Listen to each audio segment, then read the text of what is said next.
Assalamu alaikum and good evening. You are watching HumSub.TV and I am Muneeb Hamid with the news. PM ABBASI to finalize pleadings in JADHAV case today. The deadline for furnishing Pakistan's response before the International Court of Justice is approaching. Prime Minister JADHAV ABBASI is expected to preside over a meeting on Thursday today to finalize Islamabad's memorial to India's claim on the conviction of Indian spy JADHAV. The ICJ, a world court seized with an Indian complaint on the conviction of the Indian spy, has set a deadline of December 13 for Pakistan to submit its pleas and counter-arguments. After the submission of the counter memorial, the date for final proceedings may be decided, which is expected to be scheduled for February or March. Pakistan condemns US move to recognize AL-QUDS as Israeli capital. Pakistan on Wednesday joined the international community in expressing its strong opposition and condemnation of the US decision to recognize the occupied city of Al-Quds, Al-Sharif, Jerusalem, as the so-called capital of Israel and the plan to relocate the American embassy there. It is deeply regrettable that pleas from states across the globe not to alter the legal and historical status of Al-Quds, Al-Sharif have been ignored, more out of choice than necessity, a statement issued by the Prime Minister's office said. This decision represents a serious violation of international law and applicable UN Security Council resolutions, particularly the UNSCR 478. It is a serious setback to the rule of law and international norms. It signals a severe blow to the Middle East peace process as well. Major fault in new LNG terminal disrupts gas supplies. Pakistan's second liquefied natural gas (LNG) regasification terminal at Port Qasim, inaugurated by Prime Minister JADHAV ABBASI a fortnight ago, suffered a serious technical fault at an underground pipeline, resulting in a failure to inject regasified LNG into the system. This may lead to the cancellation of a few lined-up cargoes over the next few weeks, industry sources. Two ships carrying LNG were waiting for delivery at the floating storage and regasification unit when the incident ruptured an underwater pipeline while building gas pressure from LNG from the third shipment. NAB plans to recover Rs 1 trillion in 1,300 corruption cases. National Accountability Bureau (NAB) decided on Wednesday to pursue all references for recovery of over Rs 1 trillion believed to have been swallowed in more than 1,300 corruption cases in the past 3 to 5 years. A meeting presided over by NAB Chairman, retired Justice JADHAV was informed that the references, including common and mega corruption cases, have already been filed in different accountability courts. NAB has to recover Rs 900 billion in 1,138 references and Rs 500 billion in 176 mega corruption cases and 96 under trial references. Major of cases are being dealt by NAB's Rawalpindi and Karachi regions. NAB will request the accountability courts for early disposal of references so that the looted amount could be recovered and deposited in the national kitty. Court turns down NAWAZ'S lawyers' objections, includes bank documents in case record. Accountability Court in Islamabad has dismissed the objections raised by the Council for ousted Prime Minister Nawaz Sharif against the prosecution's representative in a corruption reference. Judge Muhammad Bashir is hearing the Azizia Steel Mills corruption reference filed by the National Accountability Bureau (NAB) against Sharif. Defense Counsel Khwaja Haris's assistant lawyer Aisha Hamid represented him in the court today.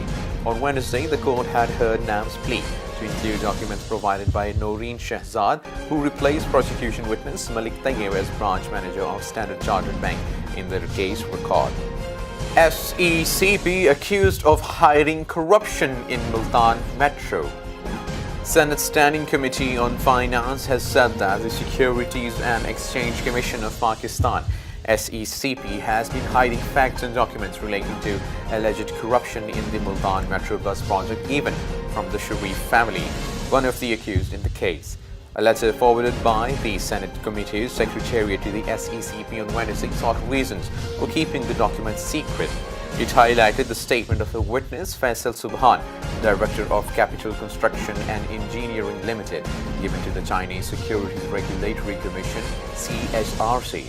Mr. Subhan claimed that his company was actually owned and controlled by the Sharif family that had also control over Habib Rafiq Limited, the main contractor of the Multan Metro project.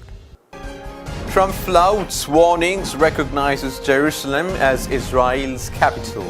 In a much controversial move, U.S. President Donald Trump on Wednesday recognized the disputed city of Jerusalem as the Israeli capital and announced to shift the U.S. embassy from Tel Aviv to Jerusalem. "I have determined that it is time to officially recognize Jerusalem as the capital of Israel," the U.S. leader said in a speech from the White House.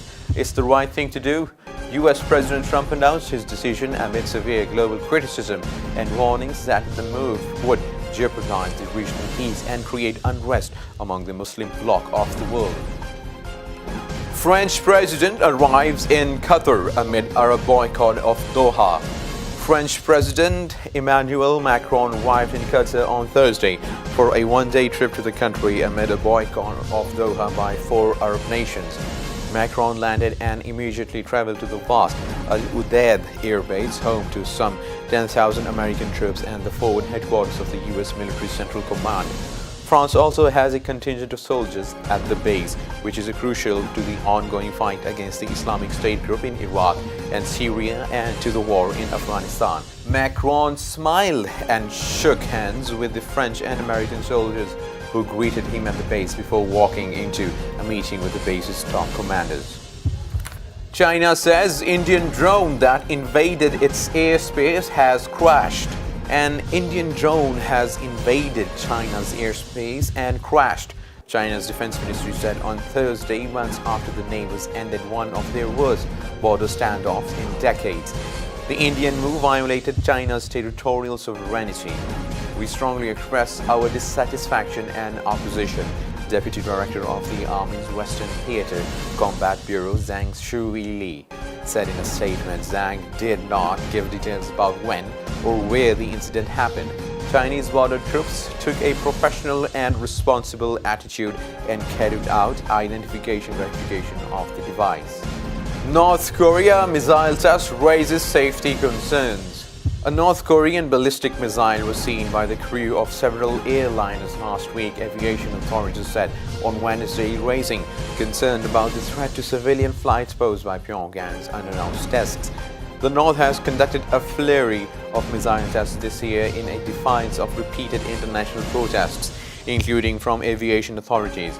Pyongyang fired an intercontinental ballistic missile last week, which reached an altitude of 4,475 kilometers before splashing into the sea, 950 kilometers east of its launch site.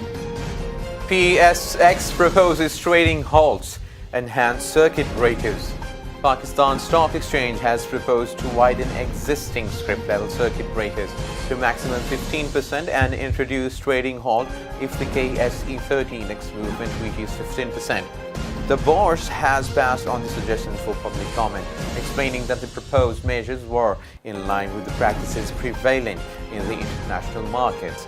The board said the introduction of index-based market halts would facilitate in managing risks. Imposing such halts on index movement would allow adequate cooling-off period to the investors to assess the market, PSX maintains. Weather. Mainly cold and dry weather is expected in most parts of the country, while very cold weather conditions are likely to continue in Balochistan. And that is the end of the news. For more news and updates, keep watching HumSub.TV. Take care.